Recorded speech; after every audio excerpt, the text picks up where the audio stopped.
바로 이어서 가보겠습니다. 현안들을 유쾌하게 또 통쾌하게 정리하는 시간이죠. 신의진 변호사, 김필성 변호사 함께합니다. 안녕하십니까? 네, 안녕하세요. 네. 네. 두 분은 뭐 책 쓰시거나 뭐 홍보하실 뭐 그런 게 좀 있나요? 띄워드릴게요, 뭐. 그럴 능력이 안 돼서. 저는 제 인생은 이재명 정부의 성공 그거 하나 오직 그거 하나입니다. 네, 바라는 건 그거 하나죠. 네. 알겠습니다. 아유, 제가 준비된 멘트를 또 아니에요. 해주시네요. 네. 자, 그래요. 뭐 준비 뭐 책 쓰시거나 이러면은 네. 항상 저희한테 말씀 알겠습니다. 드리겠습니다. 네.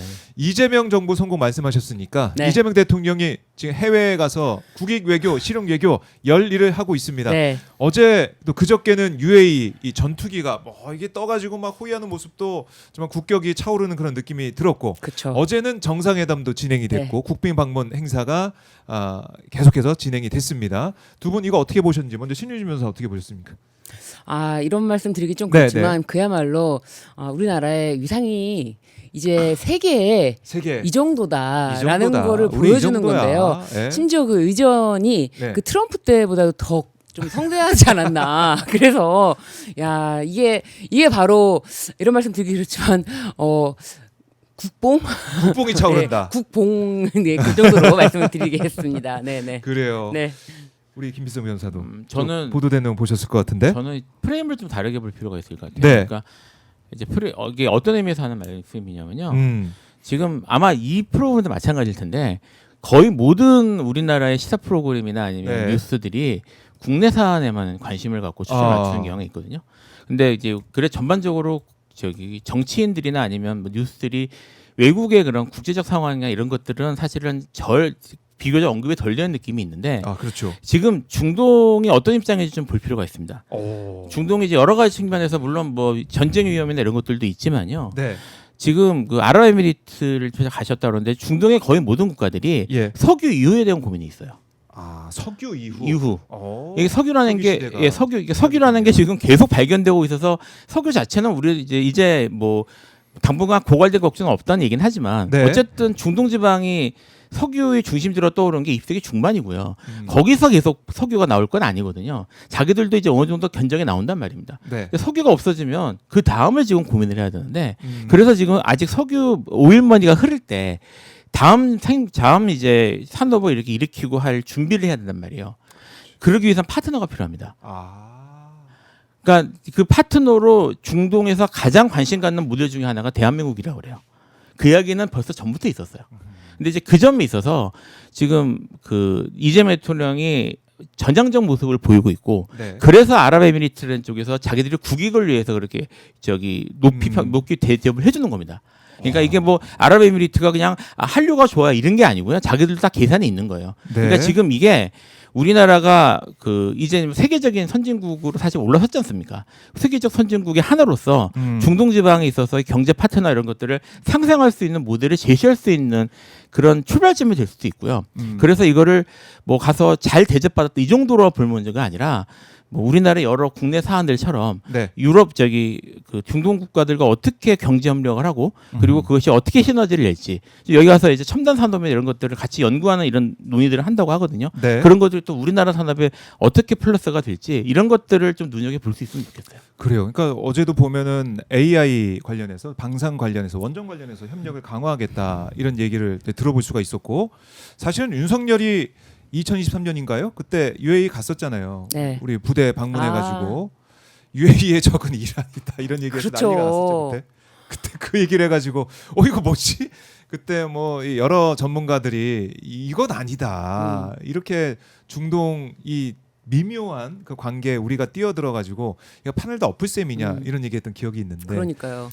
그런 대한민국이 이제 새로운 나라가 돼버렸고 이재명 대통령이 국익을 위해서 애쓰고 있다. 네. 이거 다시 한번 강조를 하겠습니다. 어제 정상회담하는 그 모습, 모두 발언하는 모습을 저희가 이제 보고 있습니다. 모두 발언하는 모습을 좀 보면서 보니까 뭐 아침 보내준 거 잘 먹었다 이런 얘기를 하면서 훈훈하게 진행되는 모습도 볼 수가 있었습니다. 자 이제 현안으로 들어가 보죠. 저희 어제 밤에 나왔던 소식이죠. 론스타 소송 관련해서 우리 정부가 승소했다. 네. 13년 만에 완승했다 네. 이렇게 보도가 좀 나왔는데 일단은 이게 어떤 사안인지 잠깐 뭐 정리하면서 갈까요? 일단 변호사님? 예? 론스타가 이제 외환은행을 인수하는 과정에서 네. 우리 정부가 이 외환은행 론스타가 인수하는 게 맞는지 이런 거에 대해서 빠르게 결정을 한 게 아니고 이제 지연한 부분이 있어요. 그런데 론스타가 그 부분에 대해서 최종적으로 이제 결정이 났고 승인이 났는데 그 너무 지연시켰다. 그러면서 우리나라에게 손해배상 청구를 했죠. 이게 뭐 4천억 정도였죠. 네. 그런데 이제 그런 과정에서 우리나라에서는 그렇게밖에 할 수 없는 상황이 있었고 사실상 이게 론스타가 외환은행 인수하는 게 맞지가 않잖아요. 원래 우리나라는 그 당시에 논란이 금산 분리 됐었죠. 원칙 때문에 네. 이게 산업 쪽에서는 금융을 인수할 수가 없습니다. 근데 이제 그 사모펀드를 조성을 해서 이거를 인수를 하는데 이 승인하는 과정이 이게 굉장히 오히려 더 의문인 점이 있고요. 이거를 주제로 또 영화도 나왔지 않습니까? 정지영 감독 영화로 제가 기억하는데 블랙머니였나 그런 걸로 기억하는데 그 영화에서 보면은 굉장히 좀 뭔가 이상한 문건이 들어가면서 긴급하게 이게 일이 이루어졌다. 그래서 아직 그 부분에 대해서 밝혀진 거는 없는데 그래도 네. 의심적인 부분 이명박 정부 당시에 무슨 일이 있었던 거냐 이 부분에 대해서 우리 김필석 변호사님께서도 이제 아까 대기실에서도 이제 얘기를 나누면서 이게 문제가 있었던 부분이 있다. 그런데 결국 승인을 하면서 이게 사실상 우리나라에서 오히려 문제를 더 키웠던 부분이 있어요. 네. 그 승인 과정이 좀 의문인 부분도 있고요. 그런데 결국은 이게 지연됐다라면서 론스타 측이 이거 지연된 것에 대해서 오히려 손해배상을 해라. 근데 사실 이렇게 론스타에서는 외환은행 인수 과정에서 어마어마한 이득을 얻고 나갔거든요. 또 매각을 하고. 그런데 또 여기서 손해배상 청구라니라는 기가 막힌 일이 있었는데 1심 이제 그 론스타가 제기한 그 1심이라고 말씀을 드릴게요. 1심에서는 손해배상 하라라고 인정이 됐는데 그렇죠. 이 취소위원회에 다시 이제 취소 신청을 제기했고 이에 대해서 이제 올해 전격적으로 좀 구두 진술이라든지 이런 걸 통해서 좀 분위기가 반전되는 부분이 있지 않았나. 그러면서 결국에는 우리나라가 배상 책임이 없다. 그리고 이 소송 비용도 론스타가 물어내라. 이 소송 비용만 73억이라고 합니다. 네. 네. 그래서 정말 잘 됐다라는 생각이 드는데 뭐 한동훈 전 대표는 이거 내가 한 거야 이렇게 바로 이제 숟가락을 들고 이제 와가지고 얹더라고요.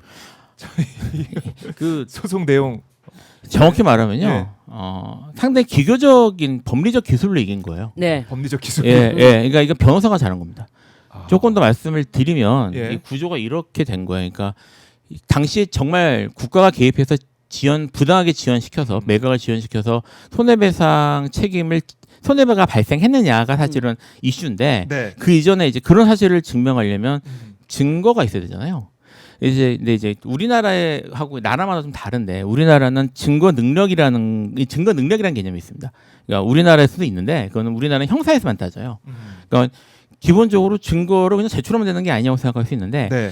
원래는 제출할 수 있는 증거 자체를 가리는 법리입니다. 이건. 그러니까 아예 증거를 제출하지 못하도록 막을 수 있다는 거예요. 증거 능력이 없는 경우에는. 네. 이게 기본적인 개념인데 지금 이게 이제 국제투자분쟁 해결센터라는 곳에서 했거든요. 이게 국제조약으로 체결된 곳인데 이 절차에서 저기 론스타 쪽에서 그 ICC, 그러니까 국제상공회의소 결정문을 중요한 증거로 냈습니다. 네. 그러니까 이제 이 국제상공회의소 결정문에 한국 정부가 개입했다는 게 인정이 됐다라는 식으로 그런 결정이 났다. 이게 국제상공회의소 인정했는데 한국 정부 잘못한 거 아니냐는 게 먹혀가지고 2심에서 이긴 거거든요. 론스타가 이긴 거거든요. 근데 네.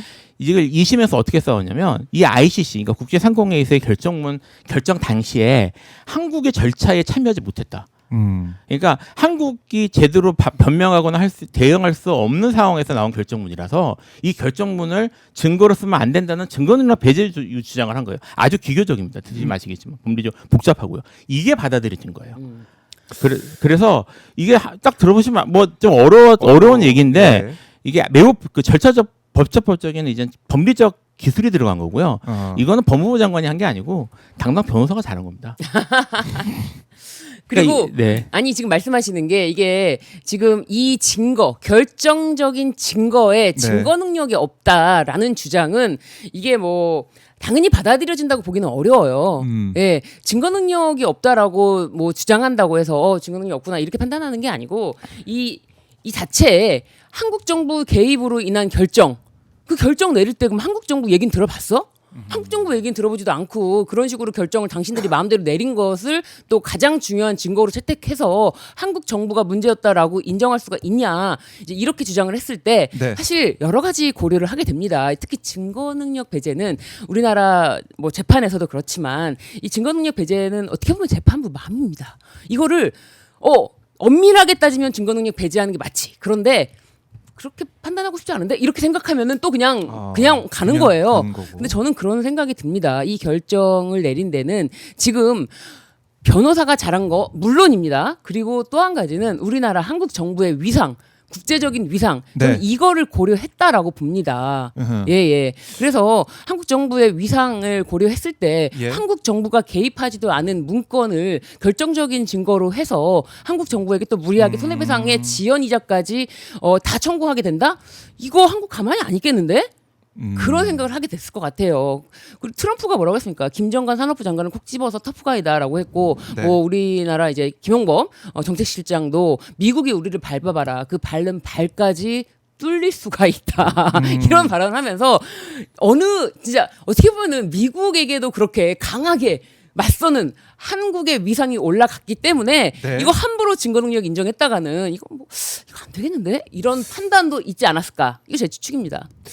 그럼 만약에 윤석열 정부가 계속 이어지고 있었다면 어떤 판단이 나왔을까 이런 생각도 좀 해보게 되고. 뭐 예측하기는 어려운데요. 예. 물론 아까 말씀드렸던 것처럼 변호사가 변호사가 잘한 거라고 보면 이제 뭐 상관없을 수 있겠지만 네. 그동안 이제 윤석열 정부가 정말 국익을 위해서 뭘 했나라는 아하. 생각이 들기 때문에요. 예. 뭐 장담할 수 없는 장담할 결과가. 수는 없습니다. 이거. 솔직히. 그래요.